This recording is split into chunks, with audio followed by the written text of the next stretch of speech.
Hey man, so I've been making some changes to the job report app so far, and I just wanted to let you know what they were before I continue too much.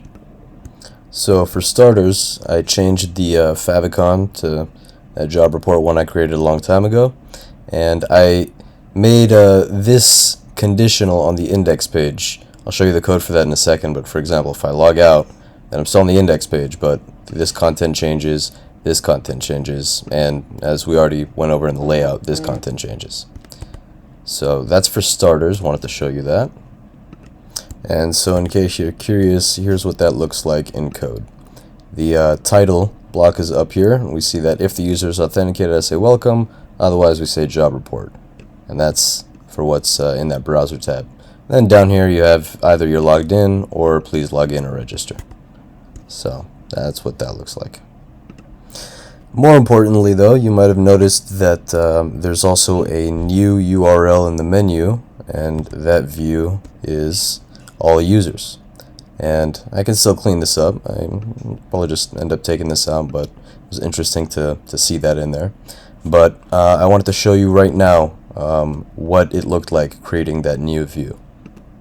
So for starters, over in urls.py, we just have this over here.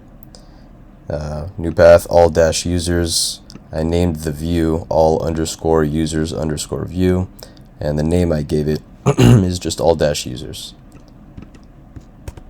Aside from that, if you go into views, I defined a variable all_users, and I had to import this up here, get user model, from django.contrib.auth. That's just if you go in their documentation, you'll see this is how this is done. But inside of this, I was able to pick the data apart one by one. So we'll go over that soon. You just say you run get_user_model.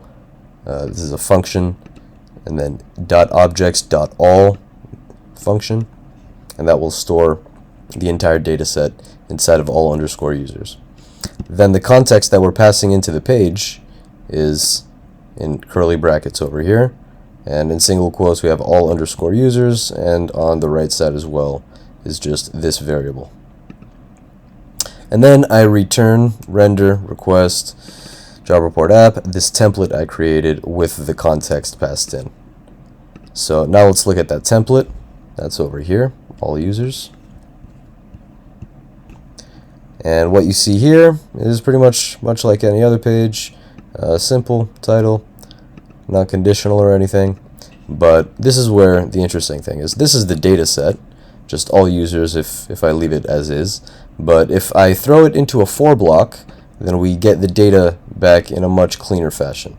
So I have an unordered list here, and inside the for block I have individual list items for user in all users. User. So this is, I can change this to whatever I want. I can say JR user, but I would have to change it here as well. It's just this is what was defined, and we're saying for one item, we could say for item in all users item. It would still work. Yeah, so that's one new view. And just to demonstrate that it does what I say it does, I'll just go ahead and log out as Gil. Right now, if I refresh this, the server's running. This is what we see. 2 users, 2 of us. I'm going to log out. I'm going to register a new user. Let's say this username is user Ben. Ben@ben.com. Ben. Let's say same password as yours. Something dark side 1 exclamation. Something dark side 1 exclamation. See, I suck at this. Ben@ben.com.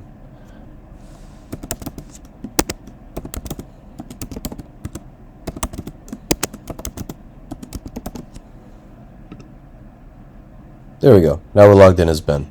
So if I hit all users, the 3 of us appear. It's working.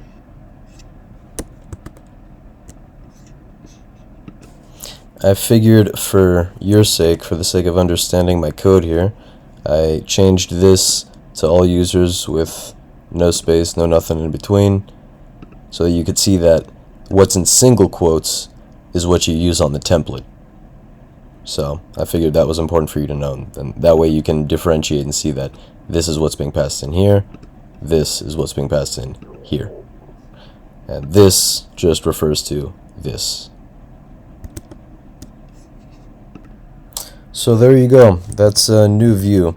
I'm gonna keep the video short here and end it there, but the next step for me, as far as I'm concerned, will be setting up a couple of more URLs here, and this time creating our own model in the database, because so far we've been using the user model, which has been provided to us by Django.